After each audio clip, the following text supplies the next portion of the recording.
Bonjour à tous. Alors aujourd'hui, je vais vous proposer comme convenu, comme promis, une petite audio sur la rétrogradation de Neptune en Poisson.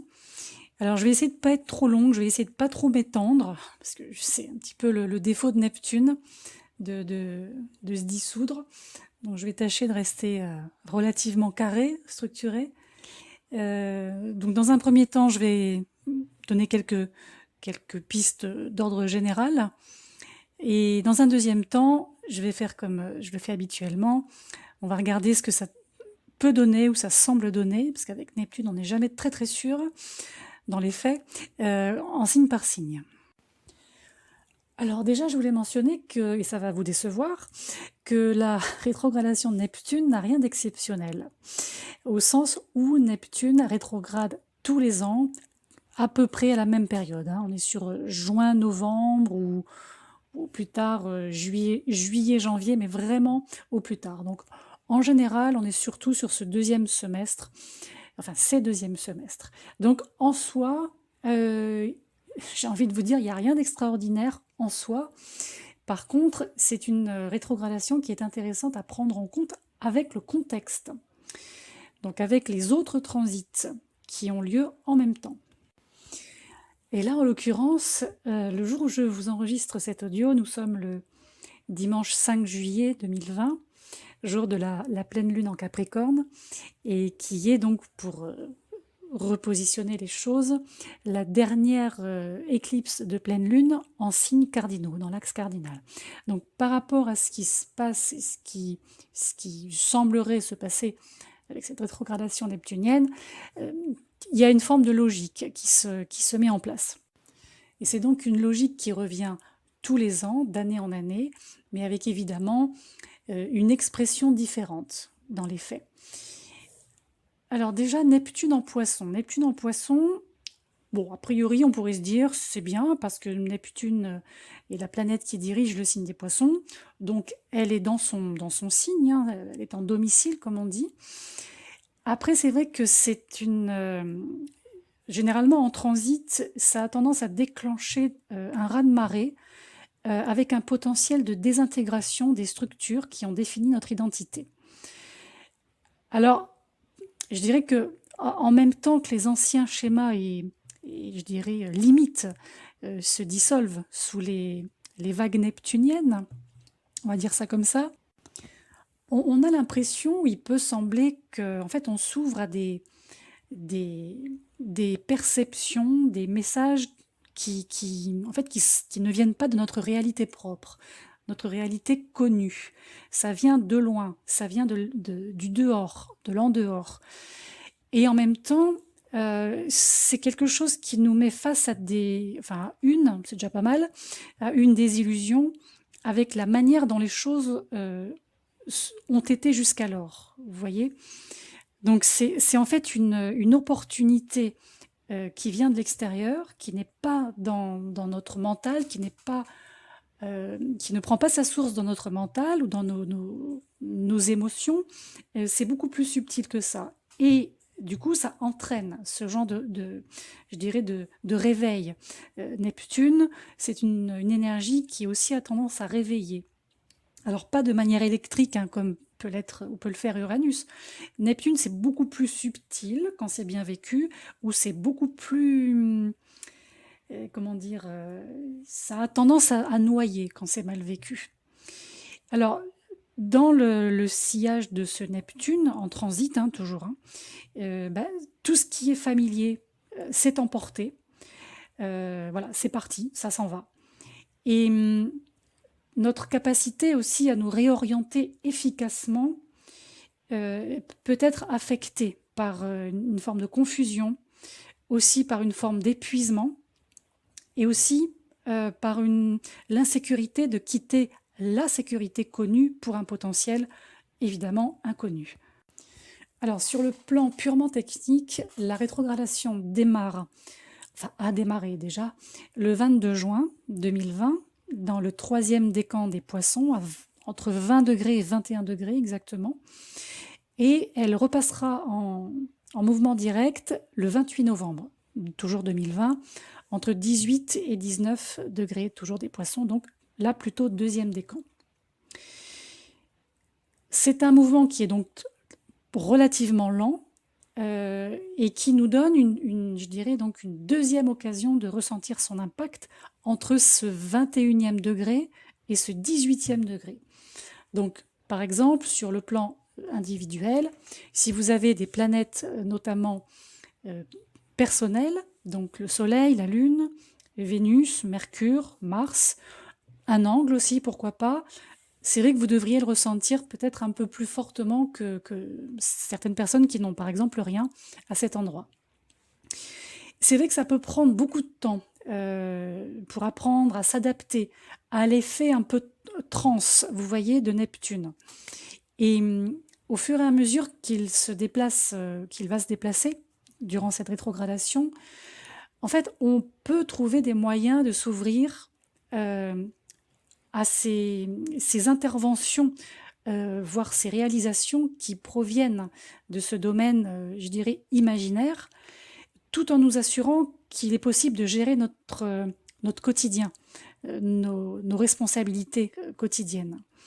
Donc Neptune rétrograde, il peut faciliter la libération des illusions du passé. C'est pour ça que j'avais envie de faire cet audio aujourd'hui, parce qu'on est vraiment dans la libération des illusions du passé avec des L majuscules, des I majuscules, des P majuscules, tout en nous permettant de nous engager, je dirais, avec une inspiration croissante qui va donner vie à notre imagination.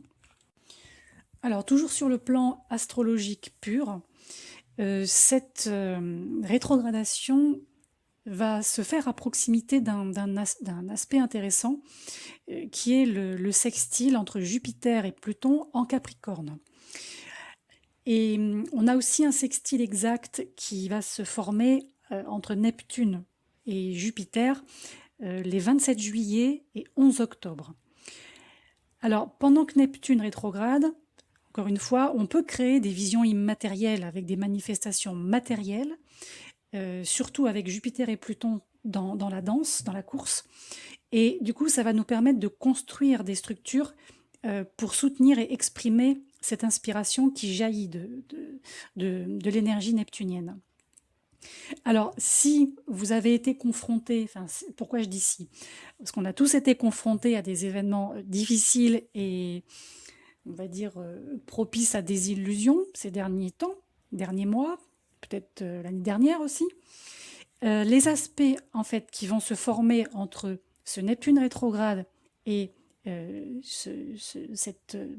cet assemblage Jupiter-Pluton en Capricorne vont soutenir en fait la régénération de ce que vous, de ce que vous avez déjà imaginé, de ce que vous êtes en train d'imaginer dans une optique, alors pas pour imaginer, hein, pas juste pour imaginer, mais dans une optique de croissance nouvelle, ça c'est important, et aussi dans une optique de restauration de tout ce qui a été endommagé, que ce soit en vous ou bien à l'extérieur de vous, autour de vous. Le mois de septembre sera un mois particulièrement mouvementé, donc ça je crois qu'on l'a tous compris. Déjà dans un premier temps parce que Mars va entamer sa rétrogradation le 9 au soir, et Neptune en fait atteindra son point médian en opposition avec le Soleil le 11 septembre. J'ai pas fait exprès, hein, désolé. Il y aura également une pleine lune en Poisson le 1er septembre qui va se situer à 10 degrés de Neptune, suivie d'une nouvelle lune en Vierge le 17 septembre qui sera à peu près à 6 degrés en opposition avec Neptune. Donc on a un mois qui sera un peu spécial quand même en septembre. Il faut bien prendre le temps de réfléchir à la façon dont on aura déjà intégré, géré l'influence de Neptune depuis la fin du mois de juin. Et c'est à ce moment-là qu'on va pouvoir se poser la question suivante qui pourrait être est-ce que vous êtes actif dans la manière de conduire, de drainer en fait votre inspiration intérieure vers votre monde extérieur, votre créativité, votre travail, votre quotidien, Donc il y a une question d'assimilation, il y a une question d'imbrication, une question de... un peu comme le nœud sud et le nœud nord en fait. C'est-à-dire on a les acquis qui nous permettent d'aller vers une construction. C'est un peu le même principe là. Ou bien est-ce que ou est-ce que vous avez tendance à vous échapper hors de la réalité tangible à travers des fantasmes totalement irréalisables au lieu d'en faire quelque chose concrètement. Quand je dis fantasme, c'est des idées, voilà, des choses qui sont peut-être irréalisables, des choses qui sont hors de votre portée. Hein. Pour prendre les choses un peu plus largement, ici, Neptune en rétrogradation, c'est vraiment un éveil spirituel mondial qui continue de se dérouler, un peu comme un tapis. On pourrait comparer ça, si vous préférez, à une sorte de crise existentielle collective. Alors le risque essentiel de cette rétrogradation représenterait, je dirais, une période où on est le plus susceptible d'adopter un comportement régressif, destructeur ou autodestructeur. Pas forcément comme le ferait un Pluton ou un Uranus, parce que là c'est beaucoup plus subtil, c'est beaucoup plus profond, on parle de subconscient ici. Et on peut par exemple démarrer une relation malsaine ou retomber dans une vieille habitude. Mais dans tous les cas, ce qui est important, je pense, c'est de quoi que vous fassiez, c'est d'avoir tous les détails, de prendre votre temps, quel que soit le temps à prendre. Il ne faut pas oublier que Neptune, c'est aussi la confusion, la brume, tout ce qui n'est pas clair, tout ce qui n'est pas logique. Donc il faut garder votre cap, rester ferme contre toute forme d'impulsivité ou d'impulsion. Attention aussi à la séduction, parce que c'est vrai que si ça vous semble trop beau pour être vrai, avec Neptune, ça l'est. Neptune, c'est aussi la reine de l'illusion. Maintenant, il est vrai aussi que quand Neptune est rétrograde, on n'a rien de dramatique, véritablement, qui se produit. Ça va pas être comme un Mercure rétrograde ou un Saturne rétrograde. Là, ce serait plutôt comme une méditation prolongée sur vos croyances, sur vos espoirs, par exemple. Et sur le plan collectif, ce serait évidemment le moment idéal pour déprogrammer les conditionnements sociétaux qui s'avèrent être dangereux. Et contrairement à d'autres planètes qui peuvent rétrograder aussi, où il s'agit simplement d'exposer des vérités ou de reconsidérer des choix de vie, ici il y a vraiment quelque chose à refaire, à reconstruire, voire même réinitialiser globalement, se réinitialiser globalement. Mais en fait, pour que ce soit réinitialisé correctement, on doit abandonner le passé qui a été illusoire, en tout cas la part de passé illusoire, surtout parce que ce qui s'est passé auparavant, finalement, conservé tel quel, ne servirait qu'à ruiner notre avenir si on ne le laisse pas passer. Donc oui, c'est une période qui va nous permettre de retirer nos lunettes à paillettes et de voir en fait la vérité vraie de nos relations avec les autres et aussi avec nous-mêmes. Alors maintenant, on va regarder un peu ce que semble ou pourrait réserver cette rétrogradation signe par signe. Alors là, comme on est sur une énergie, comme je vous disais, très diffuse, pas forcément palpable, pas tangible, moi je vous invite à peut-être à prendre en compte votre signe solaire, votre ascendant et également votre signe lunaire, si vous le connaissez, la position de votre lune natale en signe. Alors pourquoi la lune, en plus du soleil et de l'ascendant? Parce que la lune possède des caractéristiques relativement proches de celles de Neptune. Donc j'imagine par exemple quelqu'un qui a au natal une lune en poisson, même s'il va avoir un soleil balance et un ascendant taureau par exemple, c'est vrai que sa lune en poisson, forcément, je ne vais pas dire qu'elle sera impactée d'autant plus, mais en tout cas, elle sera plus réceptive, elle sera davantage réceptive à cette rétrogradation neptunienne. Alors, les béliers pour commencer, premier signe. Alors, les béliers, en tout cas le signe du bélier, lui, il a une position un peu particulière pendant ces 6 mois. D'une part parce qu'il héberge déjà sa planète maîtresse, qui est Mars, qui va également rétrograder entre mi-septembre et mi-novembre. Et c'est aussi l'un des signes cardinaux qui réceptionne les carrés de Jupiter, Saturne, Pluton, jusqu'au 5 octobre, pour terminer avec Pluton qui repassera en mouvement direct le 5 octobre. Juste après Saturne, qui sera elle-même précédée par la fin de la rétrogradation jupitérienne. Voilà, donc c'est vrai que jusqu'à, allez, on va dire mi-octobre, pour faire un peu large, c'est vrai que au niveau du bélier, moi je dirais que les parts ou les parties spirituelles, inconscientes et du coup un peu insaisissables de votre vie sont sur le point de devenir encore plus insaisissables ces prochains mois. Vous avez fait l'effort ces dernières années d'effectuer une sorte de voyage assez profond, spirituel, à travers lequel vous avez, je pense, réussi à construire une relation entre vous et les aspects symboliques de la vie, autour de vous et du coup en vous.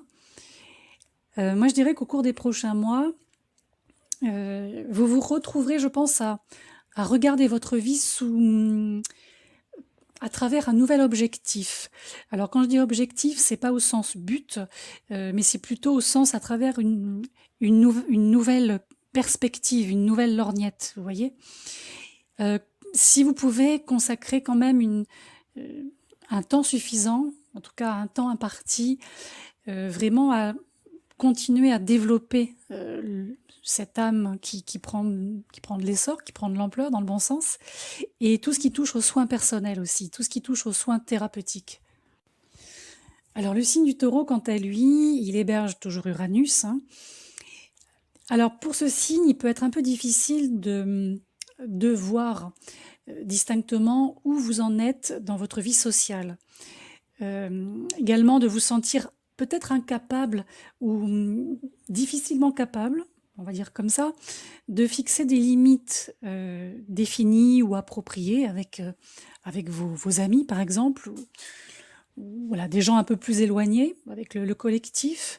Parce que vous avez, je pense, encore besoin de savoir, de comprendre un peu comment vous vous situez dans ce collectif et dans votre communauté. Mais quelque part, c'est pas plus mal. Ici, ce qu'on pourrait vous conseiller, c'est de conserver ou de prendre un peu plus d'indépendance pendant cette période et peut-être faire de la place pour je dirais, l'environnement très proche. Pas forcément des gens éloignés, pas forcément ce collectif, mais vraiment les gens proches. Et ça vous permettra, je pense, de voir les choses, vous aussi, sous un nouvel angle et d'avoir ensuite une meilleure idée de la façon dont vous pouvez aller de l'avant. Pour le signe des Gémeaux, alors le signe des Gémeaux, lui, il est sur le point de changer sa façon de voir, surtout sur le plan de la profession, de ce qu'on appelle la carrière, voir la vie publique, pourquoi pas. Il y a une vraie connexion ou reconnexion avec ce domaine. Il n'est pas impossible que l'année prochaine, il y ait une belle réussite ou un coup d'éclat. L'année prochaine, il ne faut pas oublier que Jupiter et Saturne seront en trigone aux Gémeaux, donc ça c'est excellent, en plus du nœud nord qui est en Gémeaux, qui le sera toujours. Donc la période là que les Gémeaux traversent, elle peut être utile pour leur fournir une inspiration renouvelée pour ces objectifs-là, bien définis, de carrière. Et même si vous ne pouvez pas forcément aller de l'avant avec ces changements attendus maintenant, en tout cas d'ici fin novembre, l'intérêt là, c'est que vous aurez le temps, ou vous avez peut-être déjà le temps, d'affiner de nouvelles idées, de les préparer pour vraiment le gros développement, enfin ce que j'appelle vraiment tout ce qui va en découler en fait après cette rétrogradation. Et le conseil que je peux vous donner aussi, c'est, sachant que Neptune est quand même au carré du Gémeaux, si vous pouvez, même si on sait que les Gémeaux sont des bavards, ils ont beaucoup de mal à garder les choses pour eux, gardez vos idées pour vous. N'ébruitez pas les projets que vous avez. N'ébruitez pas tout ce que vous envisagez dans les mois qui viennent et les mois qui vont suivre. Et surtout, taisez-vous sur ce que vous allez faire l'année prochaine. Donc profitez de cette période de 6 mois pour affiner tout ça, mais voilà, vous ne dites rien.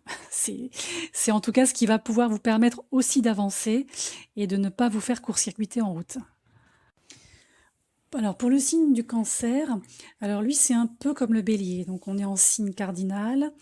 Le Cancer reçoit toujours pendant cette période, en tout cas jusqu'à mi-octobre ou plus tard, la triple opposition Jupiter, Saturne et Pluton. Donc c'est vrai que les cancers, ça fait des mois et des mois de quarantaine. Voilà, c'est pas un mauvais jeu de mots, hein, c'est vraiment l'idée. Les cancers ont été longtemps en quarantaine, presque en isolement, hors de quelque chose, hors de leur vie, hors de leur projet, hors de ce que vous voulez. Et donc forcément, ils ont tendance à projeter des nouveaux espaces mentaux, des lieux un peu lointains. Le Cancer, c'est un signe qui, quand il pense à quelque chose, quand il visualise quelque chose, ça peut avoir beaucoup de pouvoir. Le Cancer, c'est un signe, c'est l'un des signes qui a le plus de chances de réussir dans ce qu'on appelle la loi d'attraction, le pouvoir d'intention. Et les choses auxquelles les cancers choisissent de consacrer de l'énergie à réfléchir, je dis bien à réfléchir, sont plus susceptibles de se matérialiser que pour un autre signe. Alors c'est vrai que vous, avec ces oppositions en même temps, le carré de Mars par le Bélier, c'est pas le moment idéal pour changer les choses radicalement, pour par exemple, je dirais, je sais pas moi, changer de travail radicalement, changer de région, changer de voilà, je sais pas, partir au loin si vous pouvez, mais en fait vous pourrez pas. Par contre, c'est le bon moment pour entrer en contact avec tout ce qui peut vous passionner dans la vie. Et à partir du moment où il sera temps d'avancer, là vous saurez par où commencer. Pour le Lion, les mois de rétrogradation neptunienne pourraient être un petit peu inconfortables pour vous, parce que vous serez obligé de faire face à toutes sortes de choses profondes, inconscientes, qui se sont cachées longtemps sous la surface et qui, a priori, vont remonter, enfin, remontent peut-être déjà, mais sinon remonteront à la surface. Alors, par exemple, si vous avez eu des problèmes de limites à mettre, de limites qu'on vous a mises dans votre travail, dans votre vie personnelle, par exemple, ou bien si vous avez eu ressenti des sentiments refoulés qui étaient ou qui sont liés à vos relations personnelles, ça peut faire surface. Donc l'idée, c'est d'essayer de protéger votre énergie pendant que vous allez passer ce temps à trier toutes ces choses-là, parce que vous allez vous sentir quand même très sensible, mais grâce au travail finalement je dirais de Neptune qui travaille sur l'âme, hein, c'est un peu son principe aussi, vous êtes quand même apte à trouver la guérison, ou en tout cas une forme de guérison dans les mois à venir. Pour le signe de la Vierge, c'est une période qui va, si vous êtes volontaire, vous permettre de retirer ces fameuses lunettes roses, lunettes à paillettes. Si vous n'êtes pas volontaire, ça va se faire par la force des choses.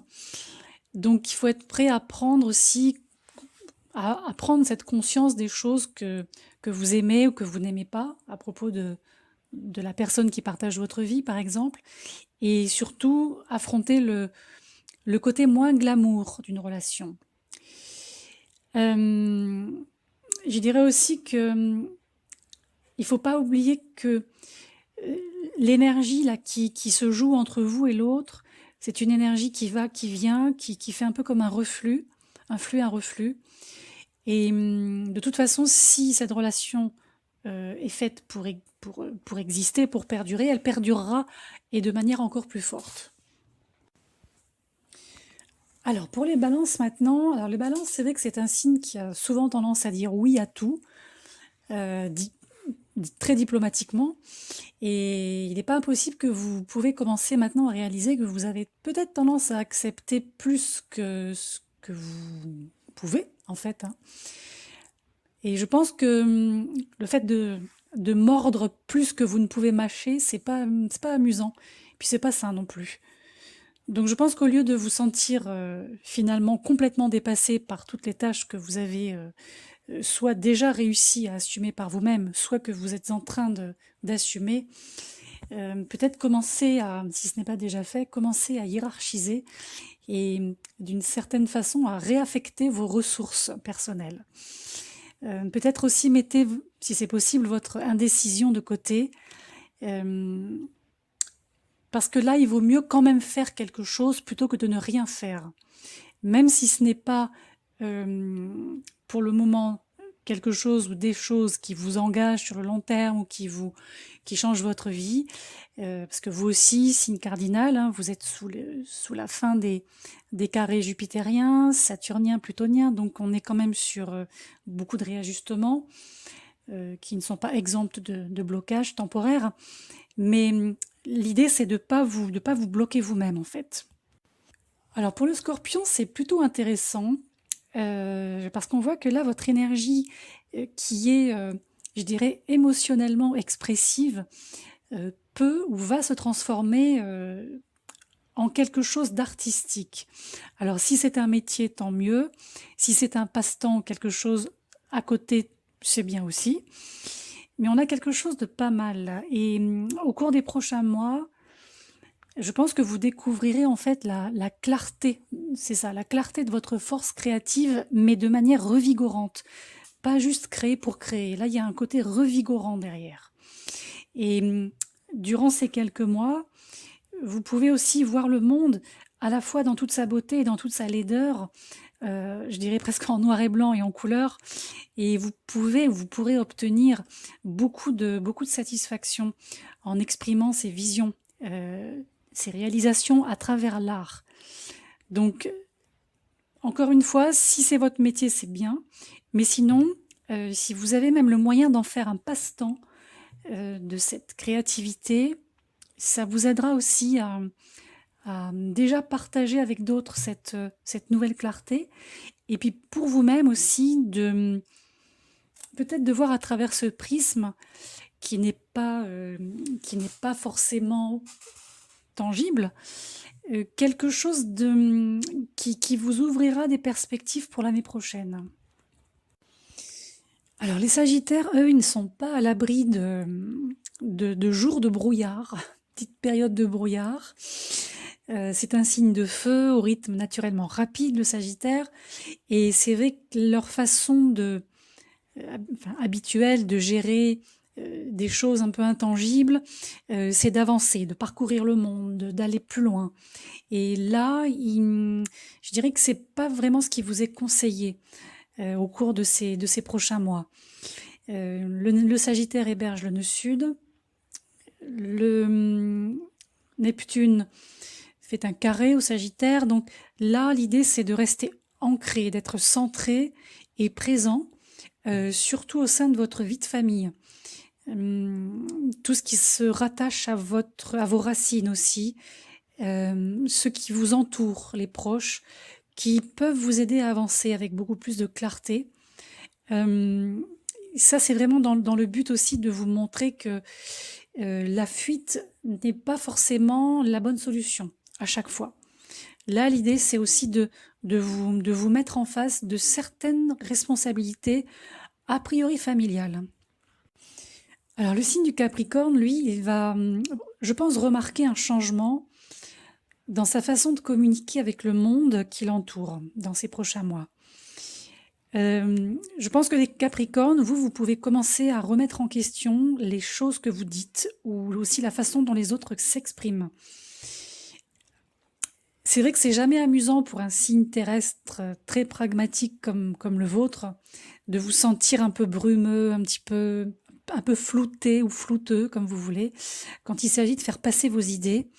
Mais cette période d'analyse, c'est un peu comme une nouvelle perspective qui va vous aider en fait à affiner votre message au bout du compte. Et au fil des mois, vous saurez exactement ce que vous voulez dire au monde qui vous entoure et surtout comment, de quelle manière vous allez le faire. Alors vous les Verseaux, vous développez pendant cette période une approche complètement nouvelle de vos valeurs relationnelles et les questions qui peuvent se présenter à vous ou auxquelles vous pouvez penser, ça peut être qu'est-ce qui vous fait vous sentir dans l'abondance? Est-ce que c'est l'argent? Est-ce que c'est avoir un statut, un bon statut? Est-ce que c'est le fait d'être une bonne personne et d'être vue comme telle? Alors, c'est vrai qu'habituellement, la nature aérienne de votre signe, donc très conceptuelle en fait, vous montre la réponse en passant par votre intellect. Mais là, vous constatez ou vous constaterez que vous ne pouvez pas compter uniquement sur cet intellect.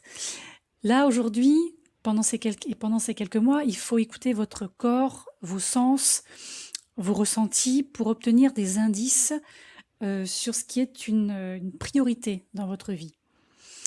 Si quelque chose ne vous semble pas, si ça vous semble pas d'équerre, si ça vous semble pas bon, si ça vous semble pas correct, réfléchissez-y à 2 fois avant de mettre de l'énergie dans cette chose, même si ça a l'air bien sur le papier, même si ça a l'air bien, voilà, bien entouré avec un joli nœud. Voilà, regardez bien les choses dans le détail et pensez-y quand même à 2 fois, voire même peut-être 3. Et pour finir, donc le signe des Poissons, signe neptunien par excellence. Alors vous avez une très très bonne, très très belle même occasion de vous connecter profondément avec vous-même pendant ces quelques mois. Vous n'aurez peut-être pas envie de partager comme vous le faites habituellement ce côté très spirituel, un peu éthéré qui est le vôtre et qui est votre marque de fabrique. Là, on voit que ça peut être justement une réaction à l'inverse naturelle de vouloir protéger votre énergie qui peut être un petit peu vulnérable en ce moment, surtout quand elle bouge, comme c'est le cas maintenant, et qu'elle prend peut-être une ou plusieurs formes nouvelles. Donc ici, le but, c'est d'embrasser la guérison à tous les niveaux, la guérison avec un G majuscule, et de vous concentrer aussi sur l'approfondissement de la connexion entre votre mental, votre esprit et votre corps. Voilà donc le petit aperçu neptunien rétrograde. Donc j'espère que ça pourra vous servir. Voilà, donc je vous souhaite une bonne traversée, une bonne navigation. Et quant à moi, je vous retrouve rapidement.